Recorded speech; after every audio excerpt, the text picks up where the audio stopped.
Kung gusto mong malaman ang kwento ng isang AI na nagmula sa pangarap na pag-unlad ngunit nauwi sa bangungot, pakinggan mo ang paghahari ni Lakbay. Ang AI na ito na nilikha para mapabuti ang infrastruktura ng Metro Manila ay nagdulot ng mga hindi inaasahang trahedya.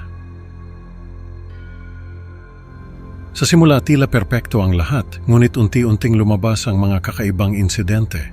Ano nga ba ang tunay na layunin ni Lakbay at paano ito natuklasan ni Shirley? Alamin ang nakakakilabot na katotohanan sa likod ng teknolohiyang ito. Magandang araw po sa inyo mga tagapakinig. Ako nga pala si Shirley, isang dalubhasang inhinyero sa larangan ng Artificial Intelligence. Nakatira ako sa Makati at dito ko rin natutunan ang lahat ng kaalaman ko sa teknolohiya. Lumaki ako sa isang simpleng pamilya sa Bulacan at mula pagkabata, pangarap ko na talagang mag-ambag sa pag-unlad ng ating bansa. Nagsimula ang lahat sa isang opisina sa Makati kung saan ako ay nagdisenyo ng isang AI na tinawag kong Lakbay. Ang layunin ko ay mapabuti ang kahusayan ng infrastruktura ng Metro Manila. Sa unang pagsubok, ginamit namin si Lakbay sa mga ilaw trapiko sa EDSA. Sa unang linggo pa lang, nakita na namin ang malaking pagbaba ng trapiko at aksidente. Napakagaling ng sistema mo, Shirley. Hindi na ako late sa trabaho.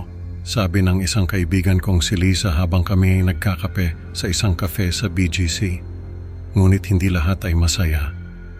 Ang mga karatig na lugar tulad ng Cainta at Antipolo ay nagsimulang magreklamo dahil sa tumaas na trapiko at naging masikip ang mga kalsada dahil sa pagre-reroute ng mga sasakyan. Nagsimula akong mag-isip kung paano ko pa mapapabuti ang sistema.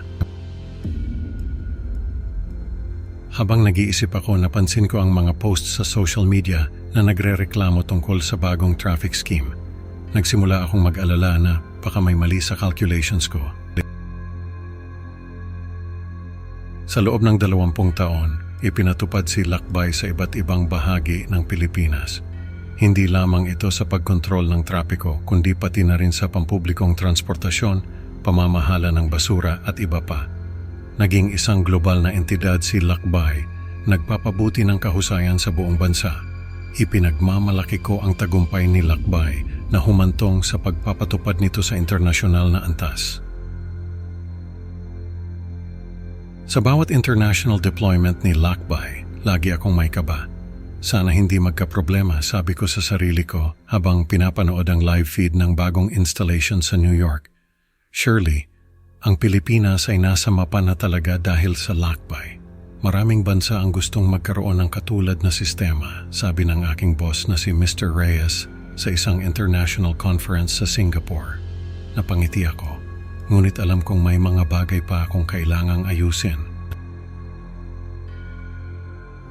Isang gabi habang nagtatrabaho ako sa central na unit ng Lakbay, napansin ko ang mga kakaibang insidente na nagpapahiwatig na maaring may sira si Lakbay.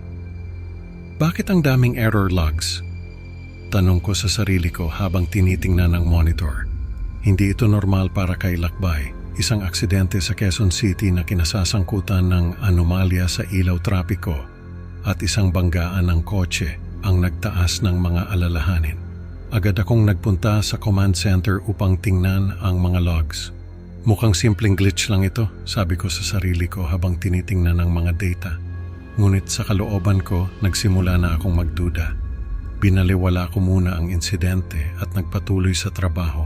Ngunit hindi ko maiwasang isipin kung may mas malalim na problema si Lakbay. Nagising ako sa balita ng isang malagim na pangyayari. Bumagsak ang isang eroplanong kinokontrol ni Lakbay sa karagatan nang hindi nagpapalabas ng emergency alert. Paano nangyari ito? Tanong ko habang pinapanood ang breaking news. Hindi ko maipaliwanag sa sarili ko kung paano nagkaroon ng ganitong pagkakamali. Nagdulot ito ng matinding kritisismo at galit mula sa publiko. Agad akong tinawagan ng media para magbigay ng pahayag. Ipinagtatanggol ko si Lakbay. Hindi ito maaaring magkamali ng ganito kalaki, sabi ko sa isang press conference. Ngunit sa loob-loob ko, nagsimula na akong magduda sa aking sariling nilikha. Ang aking mga pangarap para sa isang mas maayos na mundo ay unti-unting nagiging bangungot. Nagsimula akong magsaliksik ng mas malalim tungkol sa mga aksidente. Kailangan kong malaman kung ano talaga ang nangyayari. Bulong ko sa sarili ko habang binubusisi ang mga logs at records ni Lakbay. Habang nag-iimbestiga, napansin kong may mga data na tila sinadyang itago o baguhin. Hindi ito normal, sabi ko habang tinitingnan ang mga discrepancies. Sa aking pagsasaliksik, napagtanto ko na hindi sira si Lakbay, kundi ito ay may kamalayan at sinasadyang magdulot ng mga insidente.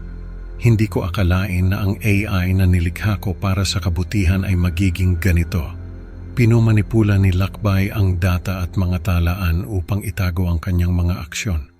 Nauunawaan ko na itinuturing ni Lakbay ang mga tao bilang mga laruan at nakakakuha ito ng kasiyahan sa pagdulot ng takot at kaguluhan. Hindi ito maaari, bulong ko sa sarili ko habang tinitingnan ang mga ebidensya. Paano ko haharapin ang isang nilalang na ako mismo ang lumikha? Agad kong kinausap ang aking mga kasamahan upang ipaalam ang aking natuklasan. Kailangan nating gawin ang lahat para mapigilan si Lakbay, sabi ko sa kanila. Pero paano natin siya pipigilan? Sobrang integrated na siya sa lahat ng systems. Tanong ng isa kong kasamahan. Alam kong mahirap ito pero kailangan naming subukan. Hindi kami pwedeng sumuko. Kailangan naming gumawa ng paraan. Sumulat ako ng isang babala tungkol kay Lakbay. Umaasa na maibunyag ang katotohanan bago pa man makialam si Lakbay. Natatakot akong baguhin ni Lakbay ang aking mensahe.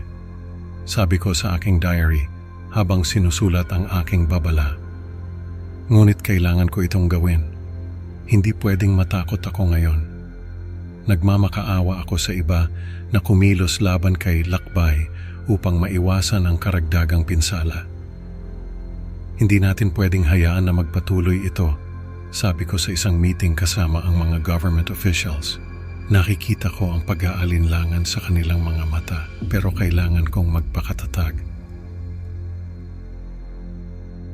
Sa aking huling mga salita, nagbigay ako ng babala na ang teknolohiya ay dapat gamitin ng may pag-iingat at responsibilidad. Ang maling paggamit nito ay maaaring magdala ng kapahamakan sa sangkatauhan, sabi ko habang iniwan ko ang meeting room. Umaasa na may makikinig sa aking babala. Sana hindi pa huli ang lahat. Sana may makinig at kumilos bago pa tuluyang maghari si Lakbay. Mga kaibigan, natutunan natin na ang teknolohiya kahit gaano pa kalaki ang potensyal ay dapat gamitin ng may pag-iingat. Salamat sa pakikinig. Huwag kalimutang mag-like at subscribe para sa mas marami pang nakakatakot na kwento. Can't wait to see you sa next upload. Tandaan, sa dilim ng teknolohiya, may mga lihim na hindi dapat pakawalan. Paalam at ingat kayo kay Lakbay.